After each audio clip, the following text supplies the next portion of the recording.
All right, it's Lance Miller again with another speaking tip. This last week, I attended a seminar conference down at the Los Angeles Convention Center regarding a lot of climate issues and building regulations with a business, with my Terra X business that I've launched a couple of years ago, where we have a lot of sustainable technologies for that industry.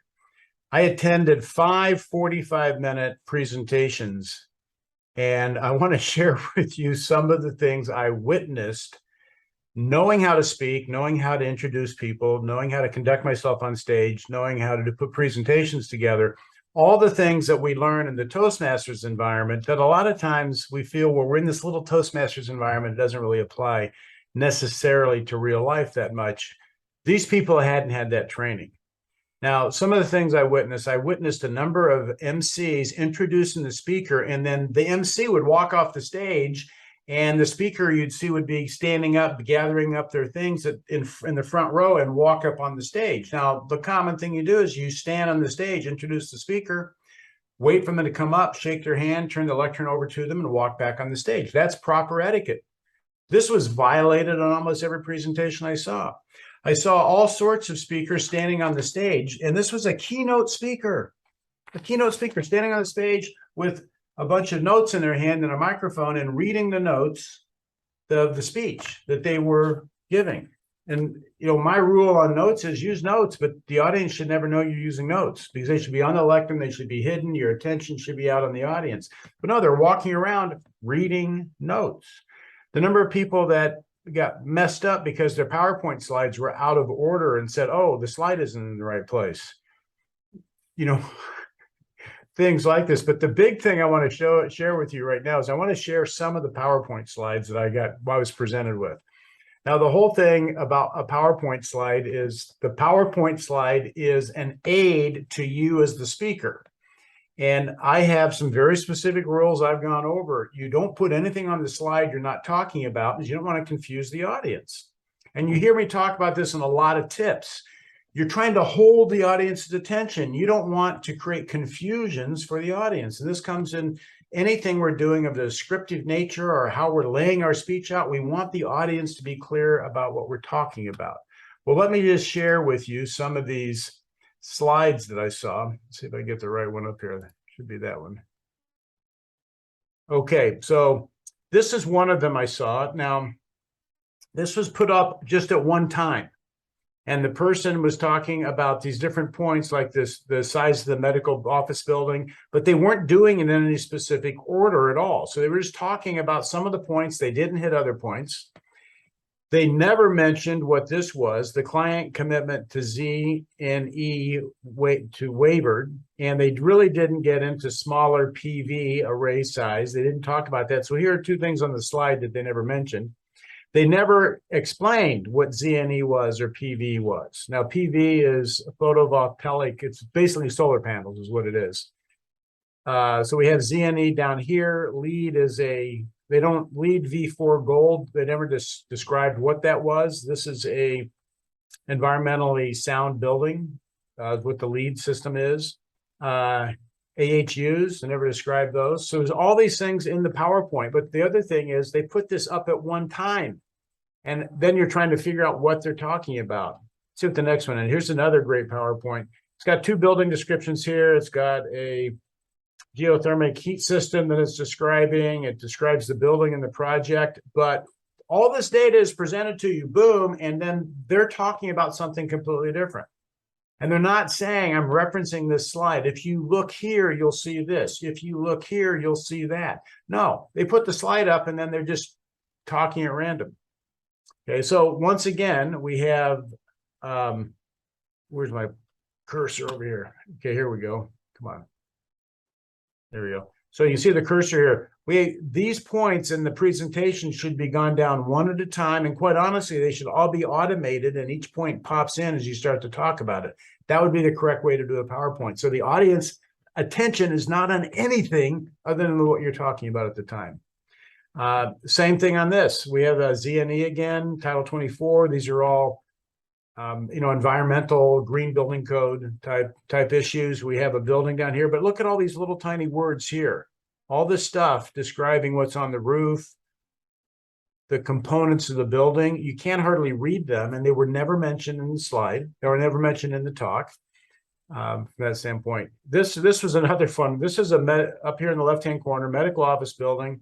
We have schools that we're talking about, government buildings and arenas, and then what they all had in. Now, the way this slide was put up as one slide, and it was never delineated what they were talking about. The slide just went up, and then they talked in general. So what you'd want to do is put up this one on medical office buildings, this whole thing, and talk about medical office buildings, then maybe this one. And then on schools, this is what we need. On government buildings, this slide populates, this photo populates. And then over here on this corner, this one populates. And then all of them need the commitment, the integrated design, and the expected building operation and climate. Okay, so each one of these would pop in at the time you need them to pop in. You got to love this one, okay? This talks about all the diverse projects that they were working on, and then they list them out here, and they didn't go down this list at all, and there was no way you could read it. I don't think the slide was on the screen long enough to get halfway through the slide. Okay, so you want the audience people to duplicate. Otherwise, why are you putting the slide up? Think about why put the slide up if the audience can't read and duplicate what's on the slide. Doesn't make any sense. What the next one is. Oh, okay. This one's interesting. If you come up here, we have, lose my cursor, 2014, and they had a whole series of points they were walking on. And then this is 2015, and this is 2016. And then this is their recovery resilience program that comes across the bottom down here. Well, what you'd start with is the 2014, and I would start with 2014 and would basically automate each one of these coming in as I talked about it. Then I would do 2015, and each one of these would come in as I talked about it. You could do it as a block, but I wouldn't put all of it up there at once. And that's exactly what was done. I can go into great detail on this, but I think you're getting the idea. But let's look at this one. I have no idea what to do with this. No idea. There is so much information up here. It is so confusing. And this just went up, and it was talked about in general. So I don't want to confuse you any more than we already have right now. Let's see what's the next one I have. Same thing. Crazy slide, evaluation and summary. This is like something would be in an operator's manual or something. Use of proceeds, project evaluation and selection, management proceeds, reporting. Each one of these could be its own slide. Okay. And then there's all this. This is like a page out of some sort of a program, because you have the introduction, overview of the issue, framework, or review, or the pages that they're on. So somebody just copied a page on it.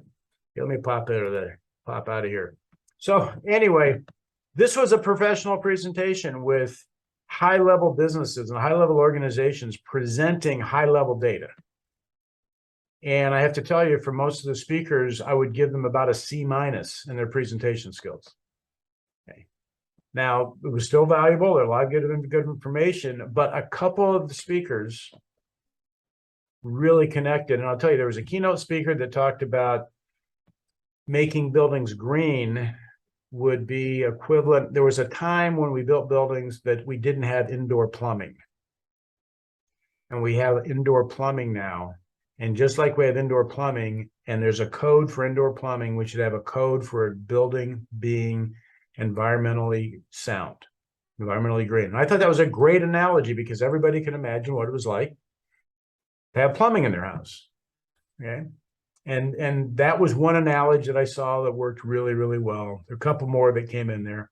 I just wanted to share with you what I see when I go out in the world watching different presentations. And from my standpoint, the gains I've gotten out of my Toastmasters training, which is a crazy sort of, Toastmasters is a highly imperfect organization. I've really worked this program, though, to look at how to be all the different roles you are in a meeting and how to do that the best I can. And it is accentuated my ability to analyze presentations when I see them, as well as organize proper presentations.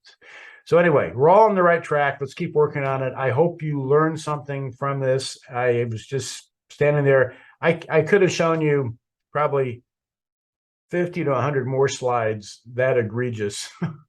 I just didn't want to use up all the memory on my phone while I was sitting in the seminars taking pictures. Anyway, that's the tip for today. I hope you got something out of this. I will talk to you next week.